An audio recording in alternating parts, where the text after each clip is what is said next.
Saludos y bendiciones. Hoy, una vez más por acá, esta su escuela de formación o su instituto socioteológico integral reformador, el cual hace presencia nuevamente a través de los medios y a través acá en el aula de clase, en el cual vamos a continuar viendo lo que es la neumatología. Les recuerdo o les informo a los chicos que están acá que ya no somos Escuela Teológica Integral Reformadora. Ahora somos Instituto Socioteológico Integral Reformador Octaviano Torres. Nos registramos como un emprendimiento. Ya nos faltan solo para fiscales solamente. Gracias a Dios. Bueno, vamos a la clase número 4. El tópico que vamos a desarrollar es la creación por el espíritu del mundo terrenal, en el que vemos cosmológico, que abarca lo físico, todo lo que tiene que ver con lo físico, según lo descrito en Génesis 1:2, Salmo 8:3, 33:6, 104:30, que lo vamos a ver más adelantico, no se me preocupe por eso, Job 26:13 y 33:4. Analicemos los escritos en Génesis. Relata la intervención del Espíritu Santo en la creación. Describamos el texto. Dice, en el principio creó Dios los cielos y la tierra. ¿Sí? En el principio creó Dios los cielos y la tierra. Oiga lo que viene ahora. Y la tierra, tiene usted que sobreentender que ya estamos hablando de otra posición, de otro tiempo, de otro espacio. Y la tierra estaba desordenada y vacía. Y las tinieblas estaban sobre la faz del abismo. Y el Espíritu de Dios se movía sobre la faz de las aguas. En otra versión, la versión Pechita, que es la traducción directa del arameo al español, dice, y el Espíritu de Dios incubaba sobre las faz de las aguas. El término incubar viene de mamá gallina o de mamá ave en diferentes especies, haciéndoles o recordándoles que hay un tipo de ave, que el macho es el que hace el trabajo de incubar. ¿Sabe usted eso? Que hay un ave, que el macho es el que incuba, y la hembra, mientras está el macho incubando, anda paseando, anda dando vueltas, anda comiendo, porque una vez que salgan los polluelos, se cambia el panorama. El macho sale y se va, y ella es la que se queda con los polluelos. Eso es el pingüino, los pingüinos, si no lo sabía. Y también vi hace poco que la águila hembra trabaja incubando, pero viene el momento de que ella llama al macho, se va del nido y el que queda incubando es el macho. Trabajan los dos. En la gallina solamente trabaja la gallina. Creo que en el pato, en la pata y eso. Ahora, mira acá. El texto que leímos dice, en el principio creó Dios los cielos y la tierra. Yo no sé si a usted le pasa lo mismo que me pasaba a mí, pero si a usted le pasa, quiero que vayamos corrigiendo eso. Cuando hablamos del término Dios, ¿sí? Dios, estamos hablando de una deidad o de una trinidad, no de una triunidad. No existe triunidad, es trinidad o deidad. Entonces, cuando hablamos de Dios, estamos hablando Antiguo Testamento de Jehová Dios, estamos hablando del verbo o la palabra de Jehová, que es el mismo individuo, o el ángel de Jehová, y del Espíritu Santo. Entonces, hablar de Dios es hablar de los tres. Métase eso en la cabeza. En el Nuevo Testamento, hablar de Dios también es hablar de los tres. El detalle está que en el Nuevo Testamento tenemos a Dios encarnado. Ese Dios encarnado es quien fue el verbo y se hizo carne para que naciera la figura de Jesús. Entonces Jesús es el Emmanuel o Emmanuel. el Dios encarnado, Dios con nosotros. Antiguo Testamento, Jehová Dios, Dios por nosotros. Nuevo Testamento, ahora, en la gracia, en el tema del Espíritu Santo, es Dios en nosotros. Qué hermoso, ¿no? Ahora es Dios en nosotros. Ahora, ese Dios en nosotros, óigame, en el principio creó Dios, el término que utiliza esta Biblia es creó Dios. La Biblia hebrea dice creó el Elohim. El término Elohim es el Dios trino y es el Dios creador, el que hace o el que hizo, el que vino a hacer de lo que no se veía, lo que ahora se ve, se toca y se palpa. Nótese que el texto dice lo que no se veía, no dice lo que no existía. Importante eso, ¿sí? Hizo de lo que no se veía, lo que ahora se ve, se toca y se palpa. Entonces, en el principio creó Dios los cielos, que la Biblia me habla de tres, puedo identificar tres al leerlo, y la tierra, que hasta donde sabemos hay una sola, hasta donde sabemos. Si hay otras, no están registradas en el texto sagrado, no las negamos. Si es que las hay, tendríamos que verlas, en ese caso tendríamos que verlas, tendrían que llevarnos allá y mostrárnoslas, no que alguien me diga, no, que esta Isidro la vio. No, si Isidro la vio, yo tengo que verla también, porque Isidro no es más que Octaviano. El hecho de que él sea de Homocaro, los del Tocuyo también somos de Morán. Ahora, escuche esto. Y la tierra estaba desordenada y vacía, y las tinieblas estaban sobre la faz del abismo. Yo le voy a contar algo que yo analizaba mucho en cuanto el término las tinieblas estaban sobre la faz del abismo. La palabra tiniebla tiene dos significados. ¿Se recuerdan?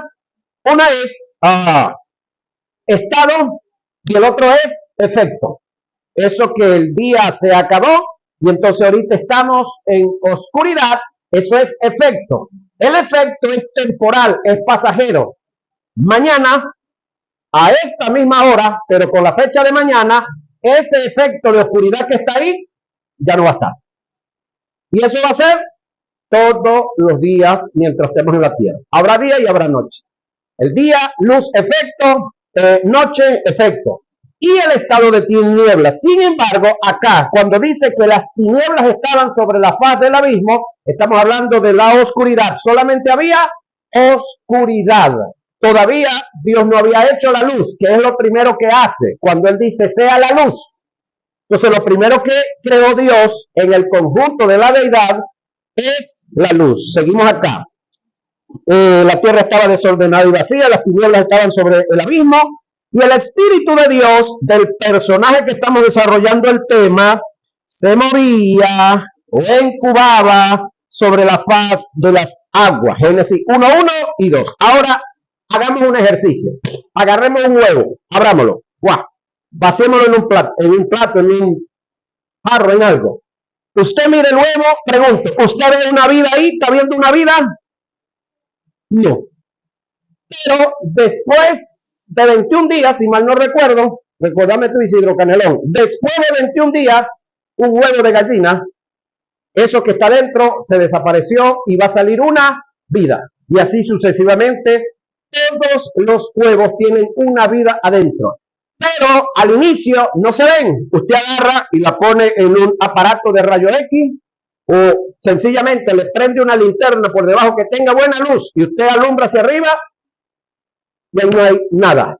Pero luego del incubamiento, luego del proceso del calor sobre esa huevo, entonces va a surgir lo que no se veía. ¿Qué vamos a ver ahora? Una vida. Y ahí va a salir un animalito que se llama pollo o polla o avestruz o avestruza o cada uno de los animales que nacen de un huevo. Entonces, de lo que no se veía va a surgir por el efecto de la incubación. ¿Qué estaba haciendo el Espíritu Santo sobre la faz de la tierra? Incubando. ¿Qué estaba preparando? La escena, preparando el escenario para lo que ya estaba programado en Dios crear. ¿Sabía usted que lo primero que Dios pensó crear fue al ser humano? Pero fue lo último que hizo. Dios planificó lo primero fue crear al hombre junto con la mujer, pero es lo último que hizo, porque Dios primero creó todo lo que usted y yo íbamos a necesitar para la vida, para el disfrute, para que gozáramos bien la estadía de nosotros en la tierra, y luego entonces hizo la vida y colocó al ser humano como corona de la creación.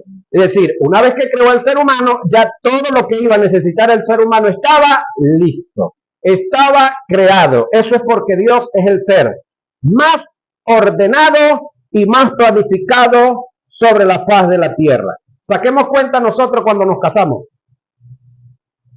Algunos nos robamos la muchacha, ¿verdad? Otros se robaron el muchacho, porque también pasa. No crea que solamente los hombres se roban las chicas. Y de repente se la llevaron, fue para la casa de mamá. Mamá no quiso, con el tío, la tía, con el compadre, la comadre. Y al tiempo entonces ya tuvieron el rancho, después la casa y todo eso, y fueron comprando las cosas. Eso lo hacemos nosotros porque no tenemos una planificación y porque nuestra economía, pues, usted la conoce mejor que yo. Sin embargo, Dios no es así, ni hizo las cosas así. ¿Sí? Qué bueno que todos los que se fueran a casar, oye, ahí correrían todas las mujeres a casarse, ¿verdad? Que los hombres que desafiaran a una mujer al matrimonio le tuvieran su casa amoblada con todas las cositas, ¿verdad? Con todos los juguetes que se necesitan en una casa. ¿Quién no se animaría a casarse? Hablan mujeres. Ajá. Ahora, según el pasaje según el pasaje presentado, tenemos en escena una creación y una ordenación. Expliquemos la ordenación para centrarnos en la creación. Según algunos exégetas, del verso 1 al verso 2, oiga, del capítulo 1 de Génesis, hay el transcurrir, oiga esto, de millones de años. Se cree y hay pruebas científicas que este fue el tiempo de la prehistoria, donde existieron los dinosaurios, pero no estaba la existencia del hombre, del ser humano. Es decir, en el principio creó Dios los cielos. Ajá. Entonces, y luego dice, y la tierra estaba desordenada y vacía. Ahí hay un espacio, hermanos queridos, donde teológicamente, bíblicamente, no hay una explicación. ¿Qué sucedió entre este tiempo y el otro? Ahora, según el que escribe, dice que en ese tiempo se cree que fue que vivieron los dinosaurios. La pregunta es, ¿de qué se alimentaban los dinosaurios? De hierbas. ¿De dónde, si Dios todavía no había hecho las hierbas? Esa es la pregunta. Me refiero, las hierbas en tierra seca. Porque la tierra, si usted sigue leyendo y estudiando, se va a dar cuenta que más adelante Dios le da una orden a las aguas que se recojan todas en un solo sitio.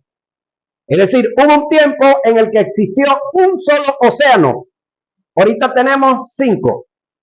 Hubo un tiempo en que la tierra era una sola masa. Génesis capítulo 11 me habla de la división de las tierras. Es decir, creo que se le conoce como Pangea, si mal no recuerdo. Es decir, la división de las tierras. La división de las tierras no es que Dios comenzó a entregarle tierra a este, al otro no. Que se separaron los lotes de tierra así como están ahorita. Es más, en África, creo que en la zona donde llaman el cuerno de África, hay una zanja que se está abriendo inmensamente, que se cree que otro lote inmenso de tierra se despegue y quede separado del resto de la tierra. Tendría que surgir un sexto continente. Ahora, oiga bien, si es el tiempo de los dinosaurios, pues esos dinosaurios vivieron debajo de las aguas donde estaba la tierra, porque cuando Dios le dice, le da la orden a las aguas que se junten todas en un solo sitio, y dice que salió la tierra seca, es decir, la tierra estaba debajo de las aguas, ya estaba creada, pero estaba debajo de las aguas. La tierra, como le dije, era una sola masa, y Al principio Dios creó todo, pero aquí comienza a ordenar para efecto de llevar a cabo su programa, su proyecto de creación. Entonces, le decía que entre Génesis 1 y Génesis 1:2 hay un intervalo de tiempo que no se sabe cuántos años pasaron. Es ahí donde los científicos hablan de millones y millones y millones de años. Que científicamente, oiga esto, según uno que ha estudiado más que yo, no es comprobable. Porque el material que usan para probar las piezas, que es el carbono 14, le puede dar una reacción segura, precisa, hasta 5.000 años. Ya de ahí en adelante lo que digan es exageración. Es decir, pruebas una pieza, pruebas algo y pruebas con fidelidad con el carbono 14 hasta 5.000 años. De ahí para adelante ya los científicos inventan sus cuentos también. No se le olvide que hay dos ramas científicas. Está la rama creacionista, es decir, que creen que lo que tenemos es por creación, pero está la rama de los no creacionistas, de los evolucionistas. Científicos que creen que las cosas se vieron por la evolución y científicos que afirman con hechos reales que las cosas se fueron creadas por un creador. Entonces, el verso 2 del capítulo 1 de Génesis, hay un transcurrir de millones de años, se cree, y hay prueba científica que este fue el tiempo de la prehistoria. Por supuesto, la prehistoria, por lógico, es la historia antes de la historia. Es decir, la historia que se cuenta antes de la historia de la raza humana, donde existieron los dinosaurios, pero no estaba la existencia del hombre, por supuesto. El desorden en la creación, mira lo que viene ahora, se conoce como el diluvio satánico. Esto es una hipótesis, esta es una idea, esta es una posición científica, perdón, una posición teológica de algunos teólogos. Diluvio satánico, donde Satanás, al ser lanzado del cielo, desordenó la tierra en en unión a los espíritus que en estos tiempos se denominan demonios, que fueron creados buenos para juzgar la tierra bajo la dirección de Luzbel en la ausencia del hombre. Dios, por el Espíritu, después de crear, tuvo que ordenar para traer a la existencia la figura del hombre. El término moverse es un verbo que viene del hebreo rakhab, que indica empollar, propiamente incubar. Es el acto de darle calor a las cosas para que se dé una formación y surja una creación, dándole comienzo a lo que no existía. Este término es tomado de las aves cuando se posan sobre sus huevos para crear y formar el polluelo. El término moverse en lo natural da la idea de quien hace un acto de incubación en una forma estacionaria, en este caso, para hacer referencia al Espíritu Santo como creador en el acto de incubación. No se da la idea de forma estacionaria, sino en forma de ejecución. Es decir, en el caso de la incubación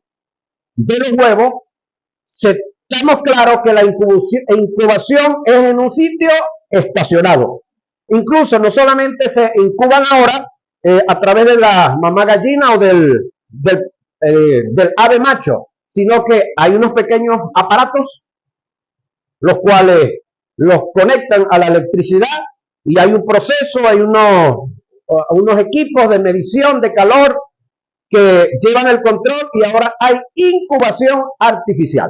Creo que ustedes lo saben, todos ustedes, ¿no? Ok. Resulta que en el caso de la incubación normal de todos los huevos es algo estacionario.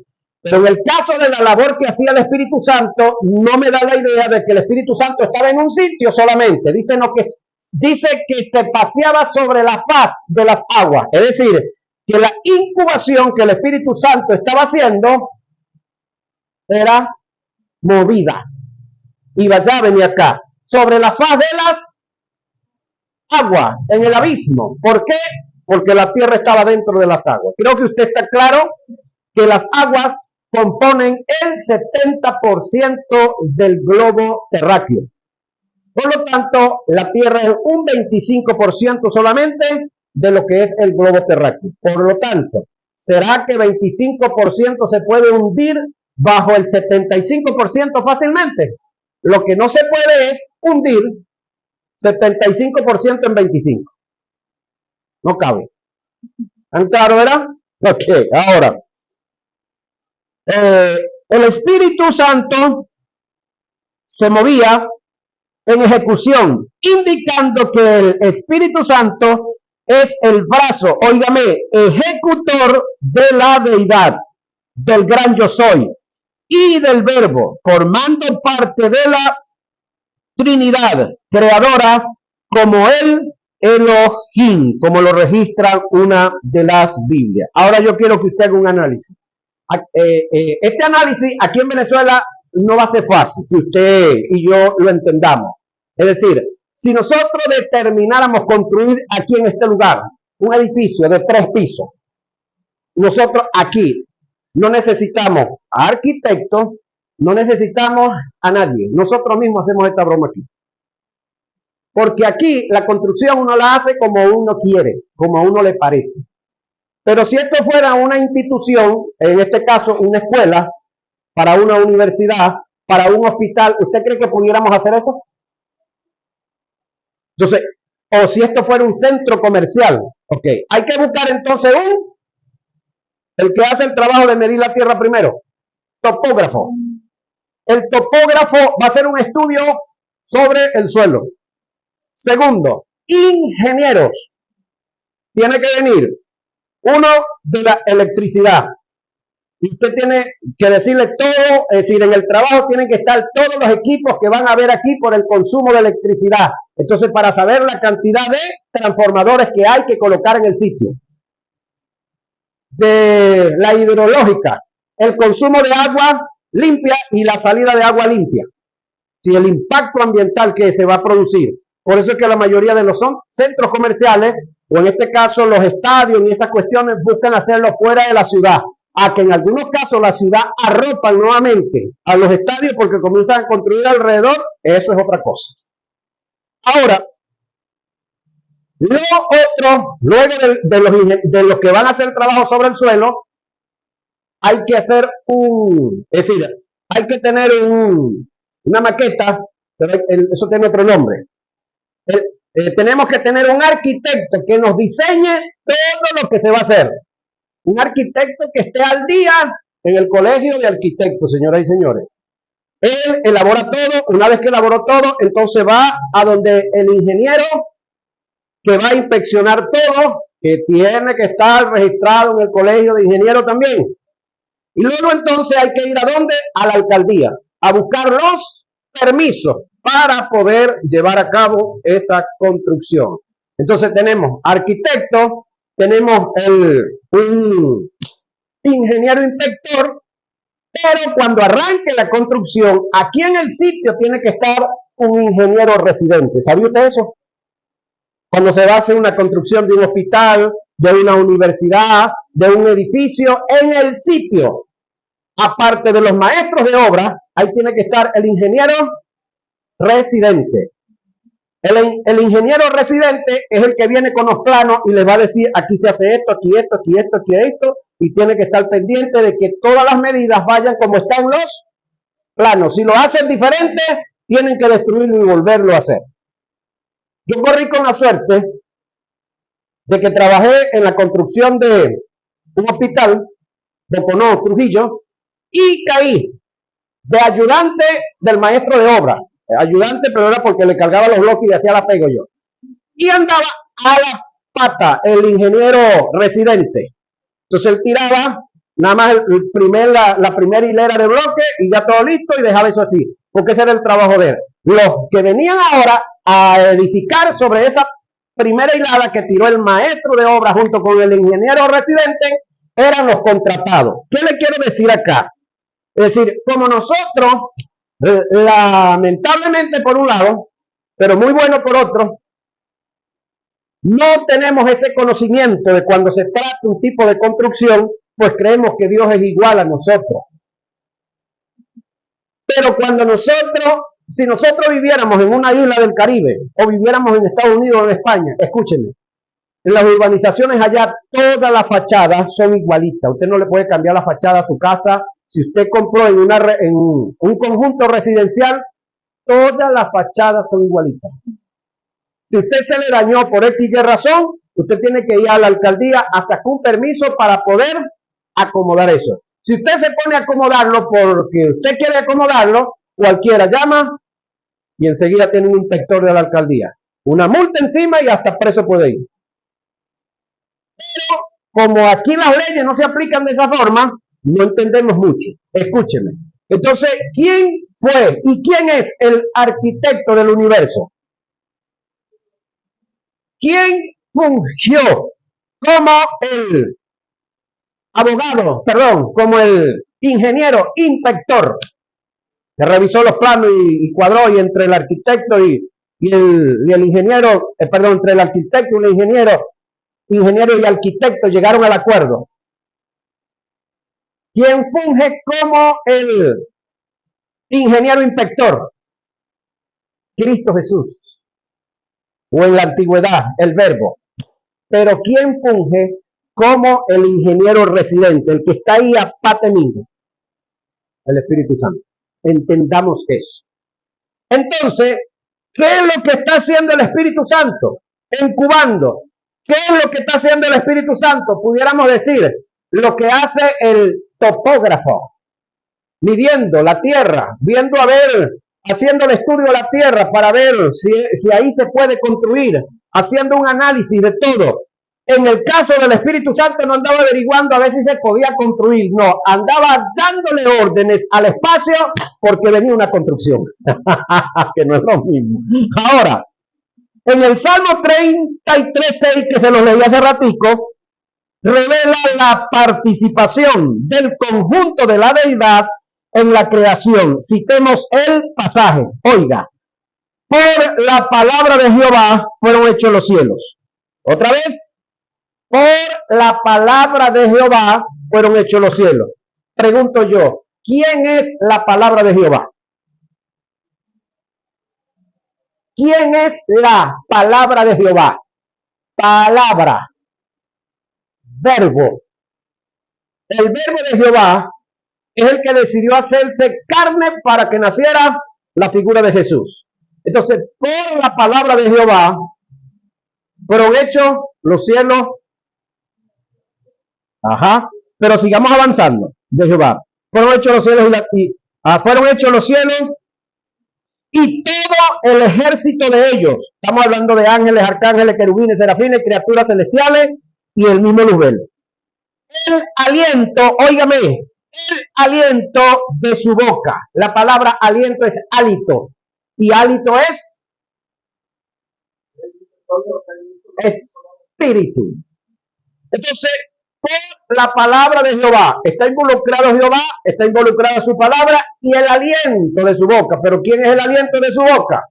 El Espíritu Santo, señoras y señores. Entonces, todo lo creado fue creado por los tres. Por la palabra, por la acción de los tres. Pero en este caso, Jehová dio la palabra es el verbo, pero ¿quién ejecutó la construcción sobre la tierra? El brazo ejecutor, ¿quién es?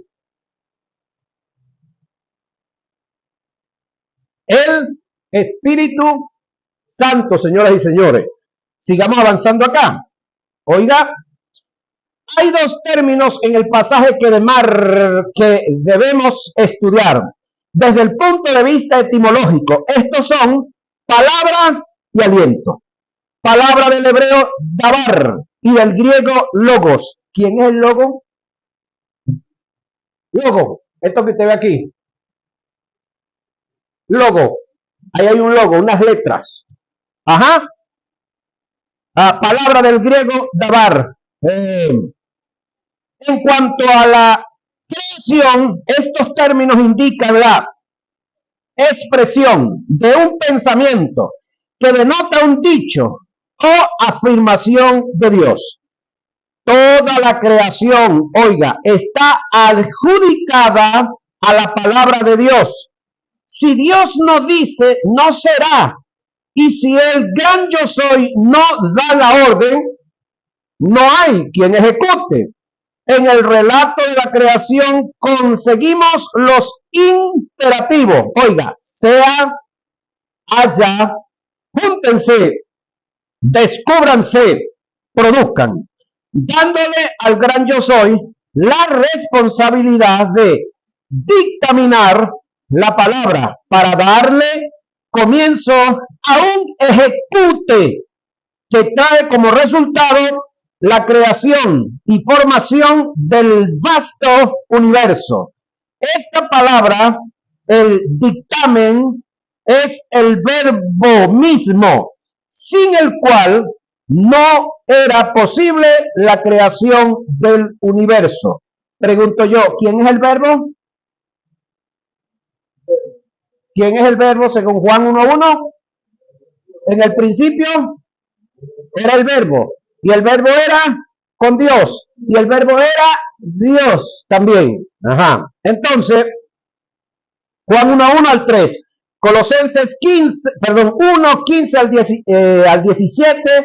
Y Primera de Juan 1:1, que lo vemos más adelante. Debemos tomar en cuenta una gran verdad. Si se requiere el agente que dictamina la palabra y se requiere de la palabra misma como dictamen, también es indispensable el agente que ejecute dicha palabra. Este agente es el Espíritu Santo. El término aliento, este término es uno de los significados de la palabra ruach, del hebreo y del griego neuma. Este término es utilizado bajo muchas connotaciones en los textos sagrados, incluyendo a la persona del Espíritu Santo. El término que se empleó en Génesis 2:2, Isaías 61:1 para hacer referencia al Espíritu Santo es el mismo que se utilizó en el Salmo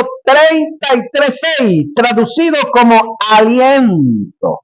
En nuestras traducciones bíblicas y según el contexto y la hilación del pensamiento, en el Salmo 33:6 se está haciendo referencia al Espíritu Santo como agente ejecutor en la creación. Debemos destacar para complementar esta información que el término dedo, oiga, dedo de Dios,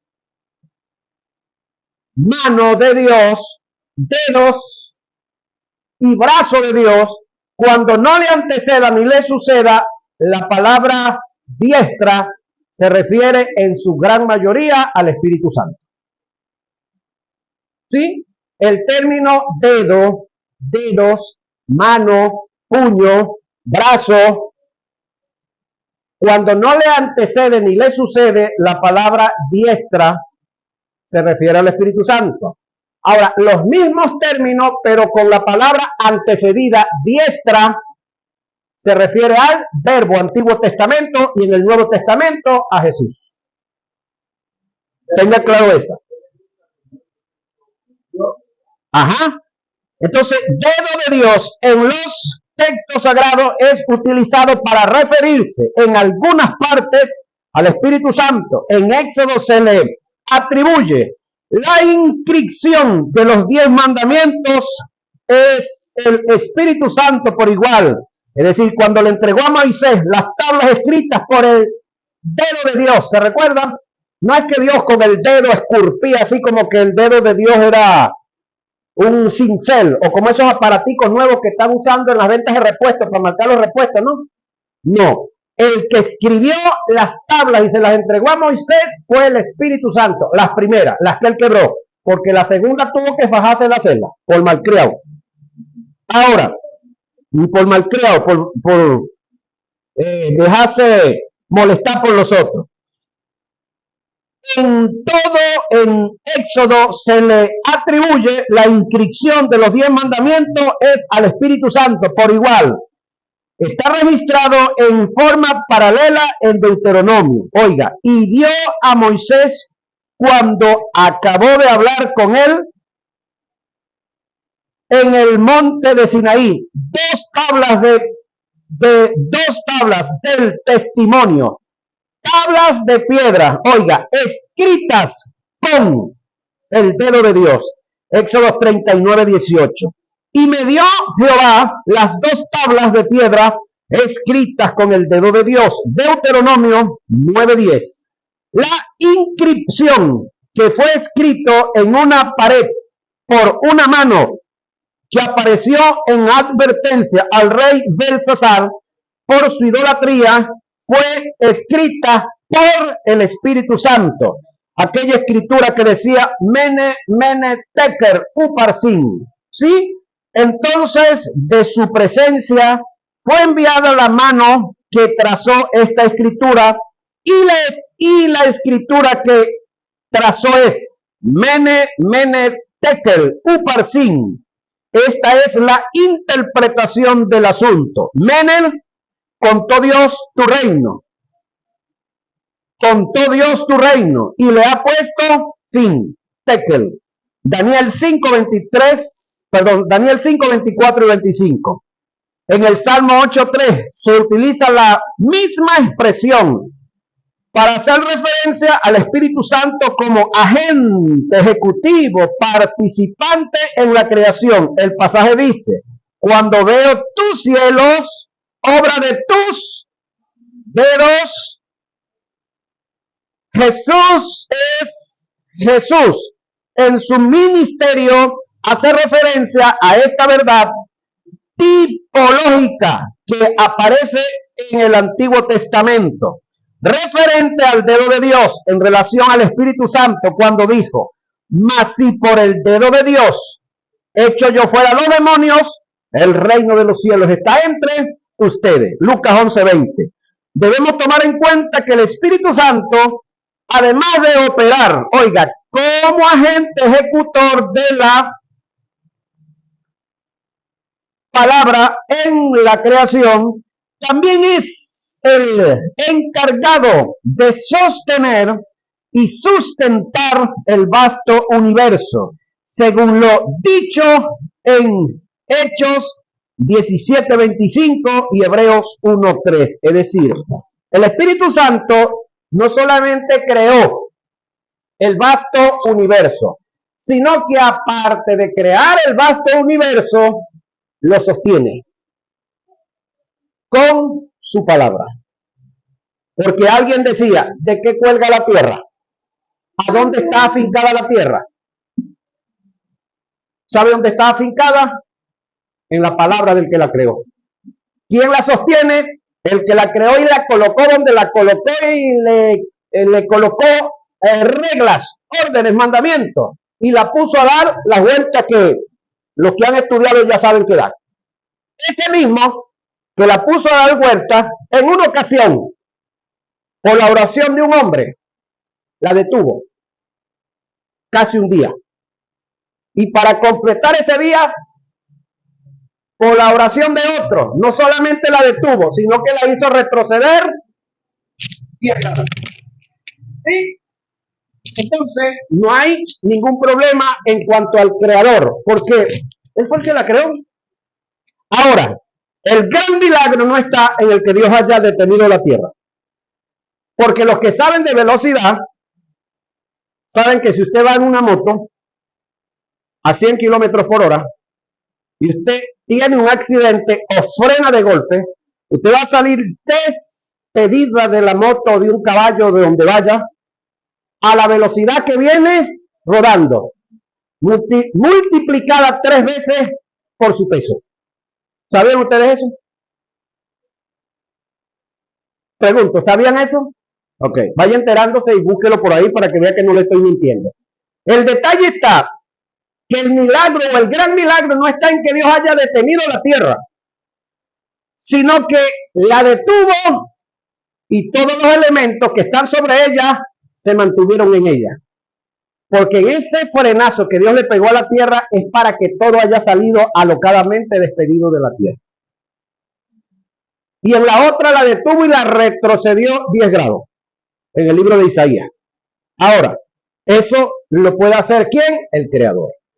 Ahora, científicamente está comprobado, en la NASA ya comprobaron que en el girar de la Tierra falta un día entero.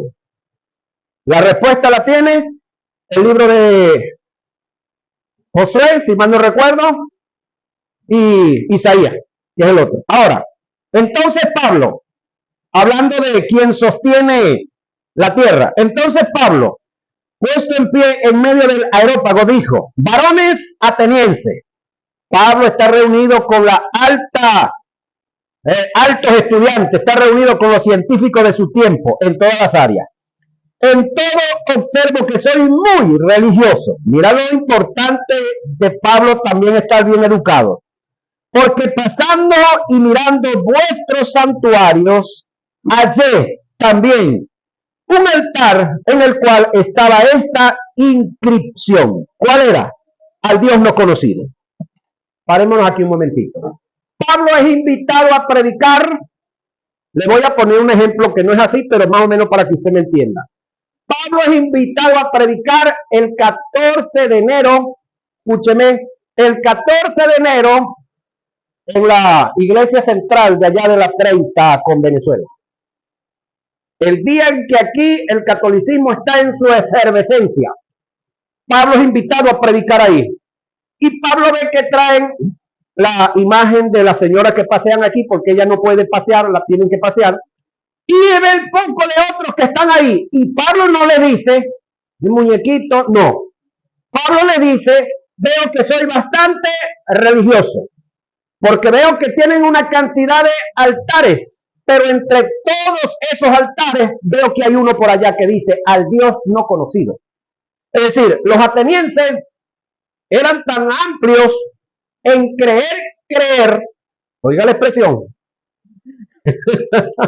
los atenienses eran tan amplios en querer creer que le hacían estatua a todo lo que ellos se imaginaban, pero no conforme con eso, decidieron hacer un altar y en ese altar colocaron un nombre, al Dios no conocido. Es decir, en otras palabras, si hay un Dios que nosotros no conocemos, que no sabemos dónde está, ni dónde vino, ni en qué momento está, no se enoje, aquí está su altar ya. Entonces Pablo le dice, de ese Dios es que yo quiero hablarle. Y mira lo que le entra a decir. Al que vosotros adoráis pues sin conocerle, es decir, lo toman en cuenta porque hay un altar para usted. Es a quien yo os anuncio, el Dios que hizo, óigame, al Dios que hizo, el Elohim, pues, el mundo y todas las cosas que en él hay. Siendo Señor, oiga, del cielo y de la tierra, no habita en templos hechos por mano humana, ni es honrado por manos de hombre, como si necesitase algo, pues él es quien da a todos vida y aliento, y todas las cosas subsisten por él. El nivel que Pablo lo está presentando. Eso está en Hechos 17, 22 al 25. En este pasaje, el término aliento es relativo al Espíritu Santo. La Escritura presenta un relato donde Jesús le trajeron una mujer sorprendida en adulterio para tentarle. El texto afirma que Jesús, inclinándose, escribía en la tierra con el dedo. Al parecer, lo que Jesús está haciendo es dándole paso a la intervención del Espíritu que moraba en él para que se diera mediante el Espíritu el convencimiento de pecado. El dedo de Jesús es posible, el dedo de Jesús es posible que en el relato represente al espíritu, y la tierra es el cual Jesús escribía, representaba a la humanidad, es decir, a los que tenían a la mujer ahí ya lista para tirarle piedra. Pero Jesús, inclinándose hacia el suelo, escribía en tierra con el dedo. Y como insistieron en preguntarle, se enderezó y le dijo: el que de vosotros esté sin pecado, sea el primero en arrojar la piedra contra ella. E inclinándose de nuevo hacia el suelo, siguió escribiendo en tierra. Juan 8, 6 al 9. El detalle está aquí. Ya usted conoce un poco la historia, pero déjeme de repente decir algunas cositas que usted no había oído de esta historia. Jesús le trae a una mujer sorprendida en el mismo acto de adulterio. Ya va, oiga la expresión. La mujer fue sorprendida en el acto de adulterio. No dice que se estaba masturbando. Y la ley mandaba a tales mujeres y al hombre que debían de apedrearlo. ¿A quiénes? A tales mujeres y al hombre. O al hombre y a tales mujeres. ¿Dónde está el hombre? ¿Por qué no lo trajeron? Ajá, la pobre mujer. Entonces aquí es donde algunos comentaristas dicen, ok, que si hubiese sido mentira, pues Jesús por el Espíritu lo iba a entender y les iba a tirar en cara la realidad, que era mentira. Pero por el Espíritu Jesús entendía que era cierto, pero estaban aplicando la ley mal, porque la ley decía que tenían que apedrear a los dos, no a la mujer nada más. Entonces Jesús, dedo en tierra, comienza a escribir, esperando que el Espíritu Santo haga un trabajo ahí en la vida de estos individuos. El detalle es que cuando ellos insisten, Jesús les suelta esta palabra: el que de ustedes esté libre. Algunos dicen, de este pecado, arroje la primera piedra. Ya va. ¿Cuál es la razón? Dame un chance. ¿Cuál es la razón? Que el hombre no estaba, es decir, no se estaba aplicando la ley como debía ser. Se estaba violentando la ley. Se quería castigar a la mujer y el hombre entonces se cree o era uno de ellos mismos o era hijo de alguno de ellos. Entonces estaban ocultando al individuo, al bandido, al hombre. Entonces ahí es donde está el detalle. Pero ¿quién nos convenció de que eran unos pecadores también? El que nos convenció a nosotros de que éramos pecadores. El caso es que ellos se fueron avergonzados, tiraron las piedras ahí y se fueron. El caso es que nosotros no hicimos eso. ¿Qué hicimos nosotros? Abrimos nuestro corazón y se lo entregamos a Dios. Y por eso ahora estamos felices, libres del pecado. Gracias a Dios por el Espíritu Santo. Amén. Bendiciones.